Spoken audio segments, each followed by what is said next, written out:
Students, हम लोग theorem prove करने के क्रम में आगे बढ़ रहे थे। तो थ्योरम 10.1, 10.2 हम लोगों ने पढ़ा। अब हम लोग देखेंगे थ्योरम 10.3 ये क्या कहता है, थोड़ा इसको भी जाना जाए।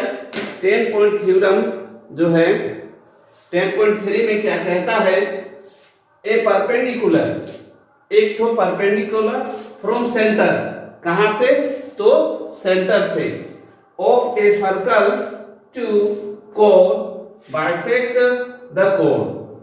क्या कह रहा है, एक तो कोड है और परपेंडिकुलर ड्रॉ कहां से किया गया है, ड्रॉ तो सेंटर से, किस पर, परपेंडिकुलर किस पर ड्रॉ हुआ, तो कोड पर। चलिए परपेंडिकुलर का मतलब समझ गए, यहां 90 डिग्री का एंगल फॉर्म करा रहा है। ओके स्टूडेंट्स, अब हमको क्या प्रूव करना है कि इसको जो है दो इक्वल पार्ट में बांटता है। तो इसी बात को जो दिया हुआ है क्वेश्चन में, इसको हम लोग लिखते हैं। तो गिवन में लिखेंगे ए कोड ऑफ ए सर्कल, एक तो सर्कल में एक तो कोड है, ठीक है, विथ सेंटर ओ, जिसका सेंटर ओ है, and OC perpendicular A B, OC perpendicular A B है। आगे है टू प्रूव, हमको क्या बाइसेक्ट करना है, यानी AC is equal to BC prove करना है। बाइसेक्ट करना का मतलब क्या, दो इक्वल पार्ट में बांटना। तो ये जो परपेंडिकुलर है AB को दो इक्वल पार्ट में बांट रहा है, तो क्या होगा, AC is equal to BC, यही प्रूव करना है। ऐसा होता है। तो चलिए इसमें थोड़ा सा कंस्ट्रक्शन लेंगे। क्यों लेंगे, हमने कहा था जब कंस्ट्रक्शन की आवश्यकता हो तो हम लोग लेंगे। तो क्या है कि इसमें लगेगा, क्यों लगेगा, तो अगर हम प्रूव करने के लिए यहाँ ट्रायंगल का सहारा लेंगे, जैसे इससे पहले वाले जो है थ्योरम में लिए थे, तो यहाँ ट्रायंगल दिखता ही नहीं। तो हम क्या करते हैं, वही कंस्ट्रक्शन में ज्वाइन AO, A और O को ज्वाइन करेंगे, और उसी तरह से B और O को ज्वाइन करेंगे। अब हमारे सामने ट्रायंगल है मौजूद।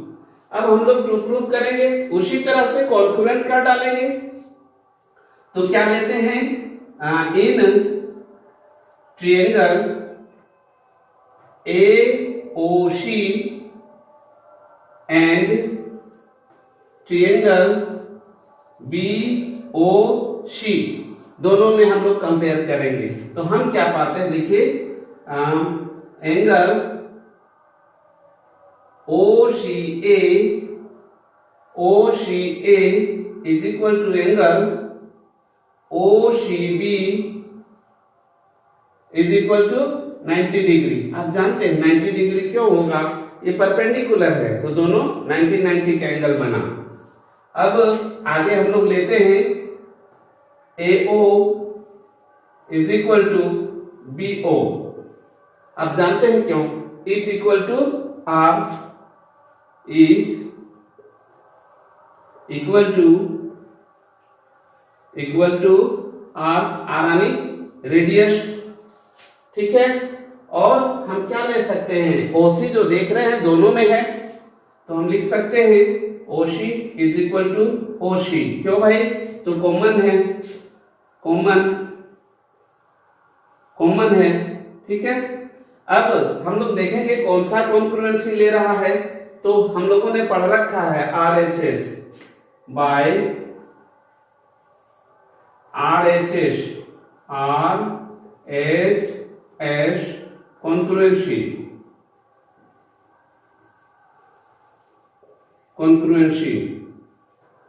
ओके, बाय RHS कॉन्ग्रुएंसी क्या हो जाएगा, triangle AOC congruent triangle BOC, AOC और BOC। तब हम इसको लिख सकते हैं, शो क्या होगा, जो हमें प्रूव करना था, AC is equal to BC। हो गया प्रूफ। क्यों, तो CPCT आप जानते हैं, CPCT congruent part of A congruent triangle, complete हो गया। अगर कहीं पर बोलिए इतनी आसानी से थ्योरम बनते जा रहे हैं, हमने शुरू में ही कहा था थ्योरम जो होता है ना बड़ा ही आसान होता है, बढ़िया मार्क्स दिलाएगा, बस कॉन्सेप्ट क्लियर होना है। जब मैं बतला रहा हूं या शिक्षक जब क्लास में बतला रहे हो तो आप यदि थोड़ा सा ध्यान देते हैं तो कंप्लीट होता है। ये क्वेश्चन एग्जामिनेशन में क्वेश्चन क्या रहेगा, यही रहेगा, वहां थ्योरम नंबर तो दिखेगा नहीं, यही क्वेश्चन रहेगा। The perpendicular from the centre of a circle to code bisect the code, ये क्वेश्चन रहेगा।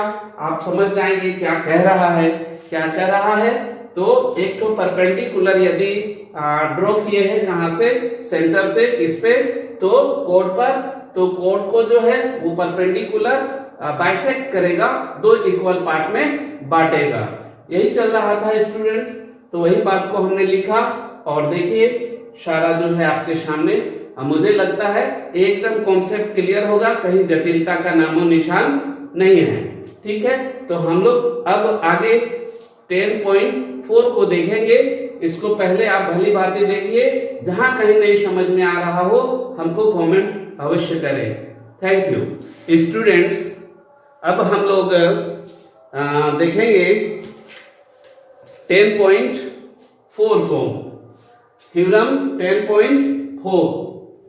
फिर हम वही बात कहेंगे, थ्योरम चूंकि एनसीईआरटी के बुक में दिया है वो उसका नंबर है, लेकिन हमको मतलब है क्वेश्चन से, क्वेश्चन क्या कह रहा है, थ्योरम हम आखिर है क्या।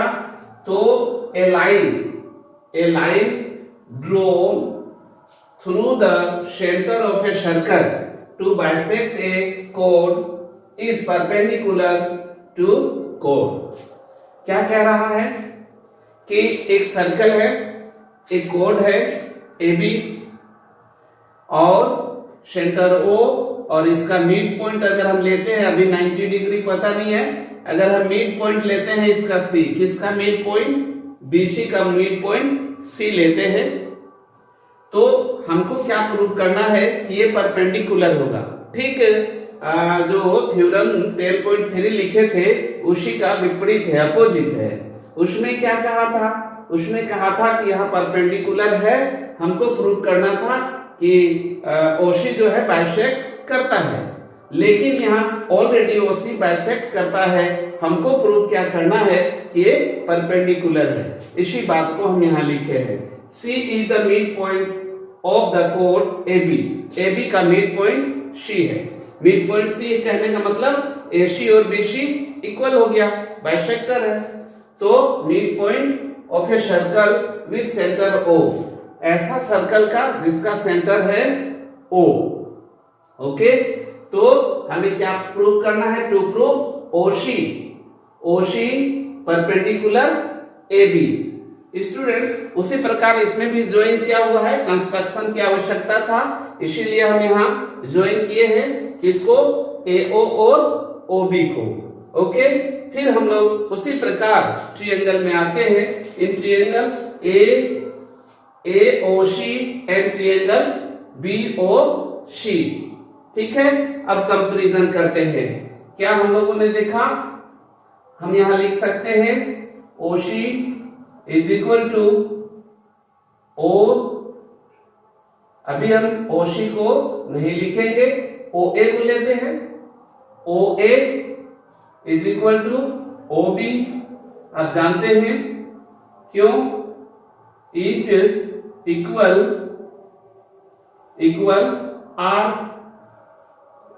ओके, चाहे इज इक्वल टू R जो लिखिए। अब इसके बाद हम क्या लिख सकते हैं, OC is equal to OC, ये क्या है, OC is equal to OC क्या है, कॉमन है, तो हम इसको लिख देंगे कॉमन, ये कॉमन है। ओके, और क्या, AC is equal to BC, given हम क्यों कहते हैं, गिवन इसलिए कि C मिड पॉइंट है, तो बाय कौन सा, S कॉन्क्रुएंसी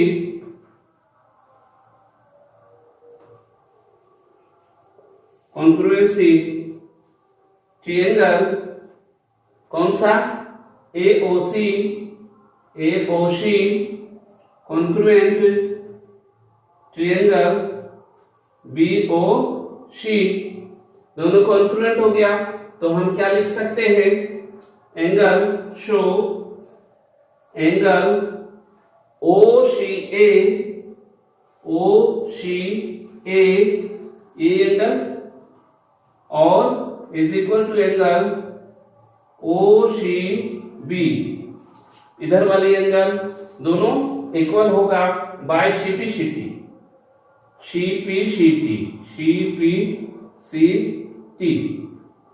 ठीक है।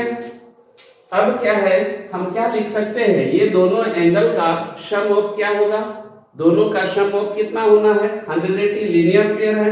हम लिख सकते हैं angle OCA plus angle OCB is equal to 180 degree. क्यों, लीनियर है तो हम इसको लिख सकते हैं ऐसा। अब क्या है, चलिए इसी पे हम लोग बना डालते हैं। अब ये दोनों इक्वल है तो हम क्या लिख सकते हैं, angle OCA plus angle OCA is equal to क्या हो गया, 180 डिग्री और 180 डिग्री, और यहां क्या हो जाएगा, दोनों एक ही है तो 2 angle OCA is equal to 180 degree और angle OCA is equal to 180 degree by 2, यहां पर मल्टीपल में था डिवाइड हो गया, और चाहे शो हम लिख सकते हैं angle OCA is equal to 90 degree. अब यहां हमको मालूम हो गया OCA ये क्या हो गया, 90 डिग्री। जब 90 डिग्री परपेंडिकुलर हो ही गया, हम लिख सकते हैं और OC परपेंडिकुलर AP, यही हो गया, हमारा प्रूव करना था, प्रूव हो गया।